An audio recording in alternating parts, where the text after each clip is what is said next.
ஊடகவியலாளர் சு ராமச்சந்திரன் இராணுவத்தில் கைது செய்யப்பட்டு காணாமல் ஆக்கப்பட்டமைக்கு நீதி கோரல். யாழ்ப்பாணம் வடமராட்சி துன்னாலியைச் சேர்ந்த ஊடகவியலாளரும் ஆசிரியருமான சுப்பிரமணியம் ராமச்சந்திரன் கடத்தப்படும் போது 37 வயது ஸ்ரீலங்கா இராணுவத்தினர் மற்றும் ஈழ மக்கள் ஜனநாயக கட்சியினர் கடந்த 15/2/2007 அன்று கலிகை இராணுவ முகாமில் வைத்து கைது செய்யப்பட்டு பின் காணாமல் ஆக்கப்பட்டிருந்தார்.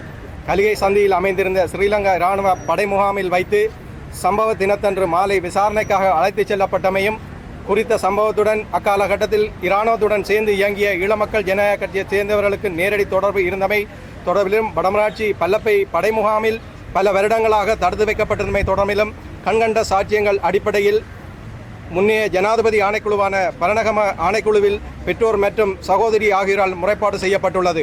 அது மாத்திரமல்லாது தொடர்ந்து வந்த சகல விசாரணை நடவடிக்கைகளின் போது இது தொடர்பில் முறைப்பாடு செய்யப்பட்டுள்ள போதிலும் எதுவித பதிலிருப்பும் வழங்கப்படவில்லை. கைது செய்யப்பட்டு முதல் வாரம் கைத்தொலைபேசி மூலம் அவரது சகோதரியருடன் ராமச்சந்திரன் தொடர்பில் இருந்துள்ளார். இதன்போது கலிகை படை முகாமில் வைத்து தான் விசாரணைக்காக அழைத்துச் செல்லப்பட்டமை தொடர்பிலும் இராணுவத்தினரால் தடுத்து வைக்கப்பட்டிருப்பதாகவும் அவர் நேரடியாக தெரிவித்தும் உள்ளமை குறிப்பிடத்தக்கது.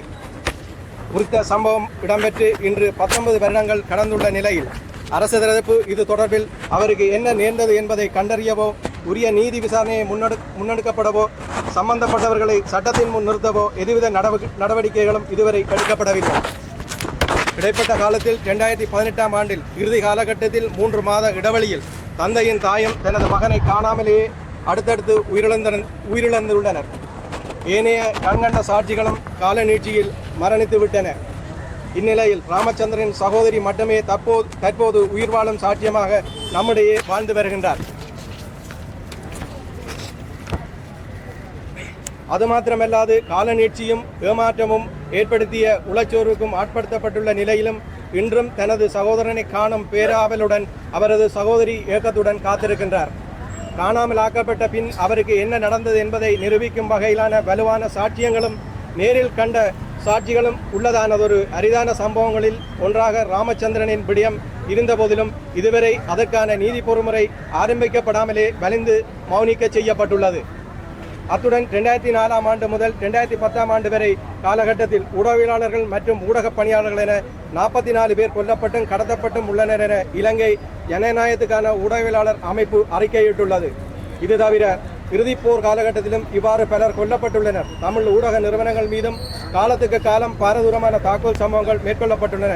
இவை எதுக்குமே இதுவரை எவ்வித நீதி விசாரணைகளும் மேற்கொள்ளப்படாதுள்ளது. ஆகவே ஸ்ரீலங்கா அரச படைகள் மற்றும் அதனோடு இணைந்து செயல்பட்ட ஆயுத குழுக்களினாலும் ராமச்சந்திரன் உள்ளிட்ட ஊடகவியலாளர்கள் கைது மற்றும் கடத்தல் சம்பவங்கள் மூலம் காணாமலாக்கப்பட்டும் படுகொலை செய்யப்பட்டமைக்கும் சுயாதீன சர்வதேச விசாரணை மூலமே எஞ்சியிருக்கும் சாட்சியங்களும் மௌனிக்கும் முன்னராவது உரிய நீதி கிடைக்க வழிவகுக்கும் என நாம் திடமாக நம்புகிறோம். குறித்த சம்பவத்தோடு மட்டுப்படுத்தப்பட்டதாக விசாரணை நடவடிக்கை முற்றுப்பெறாது பின்னிருந்து செயற்படுத்திய உண்மை குற்றவாளிகள் கண்டறிந்து நீதி நிலைநாட்டப்படுவதை உறுதி செய்யும் வகையிலாக முன்னெடுக்கப்பட வழிவகை செய்ய வேண்டும். தமிழ் ஊடகத்துறை மீது காலத்துக்கு காலம் வெவ்வேறு வடிவங்களில் தொடரும் அச்சுறுத்தல் நிலையினை உடனடியாக தடுத்து நிறுத்துவதற்கும் அதற்கு காரணமானவர்களை பாரபட்சமின்றி சட்டத்தின் முன் உரிய நீதியினை வழங்குவதற்கும் சுயாதீன சர்வதேச விசாரணைக்கு ஜனாதிபதி அனுரகுமார திசாநாயக்க அவர்கள் உரிய நடவடிக்கை எடுக்க வேண்டும் என இத்தருணத்தில் யாழ் வடமராட்சி ஊடக இல்லம் வலியுறுத்தி நிற்கின்றது.